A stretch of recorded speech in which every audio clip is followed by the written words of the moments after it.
बिस्मिल्लाहिर्रहमानिर्रहीम। अस्सलाम वालेकुम students, I am your teacher of biology.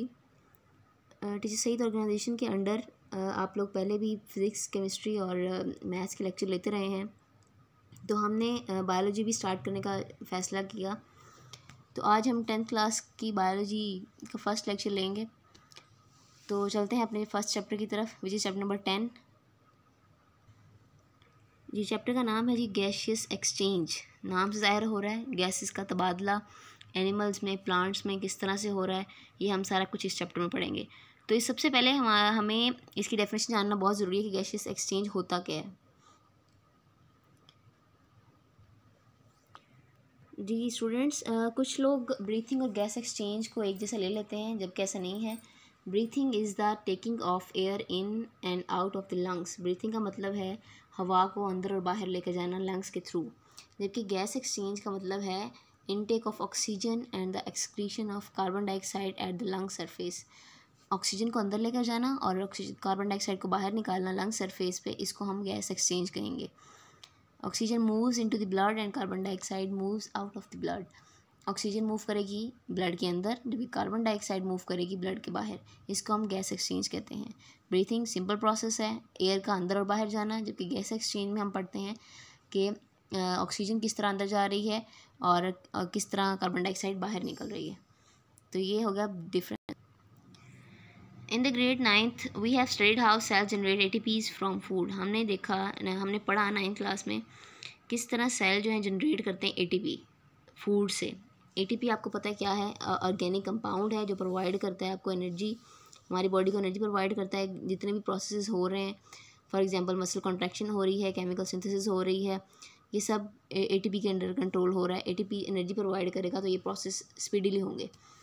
Main carrier of energy is used that is used for cellular activities. ये main career है and ATP जो है main career है energy का, जो कि सेलुलर एक्टिविटीज़ में हेल्पफुल होता है।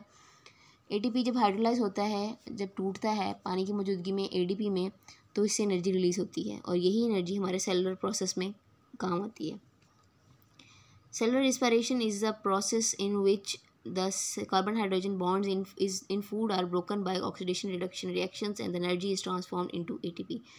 सेलुलर रिस्पिरेशन बता रहा है अब कि ये वो प्रोसेस है जिसमें कार्बन हाइड्रोजन बॉन्ड फूड में टूटेंगे और ऑक्सीडेशन रिडक्शन रिएक्शन के ज़रिए ये टूटेंगे और एनर्जी ट्रांसफॉर्म होगी ATP की शक्ल में। In aerobic respiration oxygen is used and there is complete oxidation of the food material. Aerobic respiration, दो तरह से रेस्पिरेशन होती है, एक एरोबिक और एक एनारोबिक। एरोबिक का मतलब है कि ऑक्सीजन इसमें यूज़ हो रही है और एनारोबिक का मतलब है कि ऑक्सीजन इसमें यूज़ नहीं हो रही। अब वो कह रहे हैं कि एरोबिक रेस्पिरेशन में ऑक्सीजन यूज़ होगी और वहाँ complete oxidation of the food material, और फूड मटेरियल जो है उसकी कंप्लीट ऑक्सीडेशन हो जाएगी। Carbon dioxide and water are also produce in this process. Carbon dioxide और वाटर भी इसके ज़रिए प्रोड्यूस हो रहे हैं।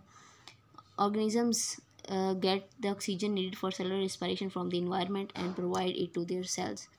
organisms को जितनी भी ऑक्सीजन चाहिए सेलुलर रिस्पिरेशन के लिए वो अपने एनवायरनमेंट से लेंगे और यही फिर ऑक्सीजन अपने सेल्स को प्रोवाइड कर देंगे।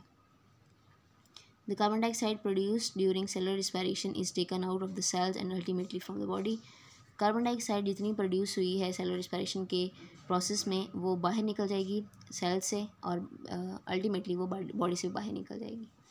ठीक है, इसमें क्या कह रहा है वो सिंपल कि एरोबिक रिस्पिरेशन में ऑक्सीजन यूज़ होगी तो वो कंप्लीट ऑक्सीडेशन कर देगी फूड मटेरियल की।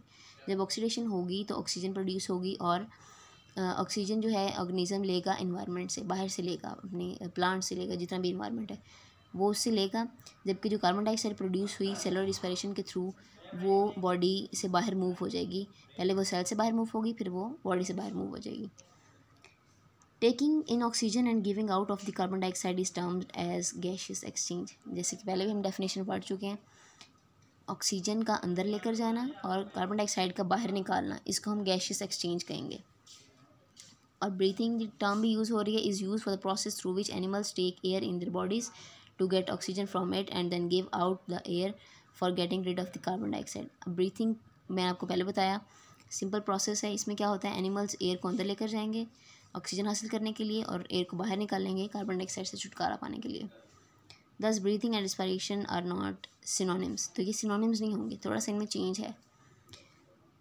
चेंज मैं आपको पहले बता चुकी हूँ कि चेंज क्या है इसमें। Respiration involves a mechanical and biochemical process, whereas breathing is only the mechanical और physical process of exchange of gases. Respiration में हम सिर्फ मैकेनिकल और बायोकेमिकल प्रोसेस हो रहे हैं, जबकि ब्रीथिंग में क्या हो रहा है, सिर्फ मैकेनिकल और फिजिकल प्रोसेस हो रहा है। In this chapter we will go through the mechanism of gaseous exchange in plants and humans. इस चैप्टर में हम नेक्स्ट पढ़ेंगे गैसियस एक्सचेंज प्लांट्स में हो रहा है और ह्यूमन में हो रहा है, किस तरह हो रहा है। तो ये फर्दर हम इंशाल्लाह नेक्स्ट लेक्चर में पढ़ेंगे। आज की इंट्रोडक्शन काफ़ी है। आई होप आप सबको समझ आ गई होगी। तो अगले लेक्चर तक के लिए अल्लाह हाफ़िज़, टेक केयर।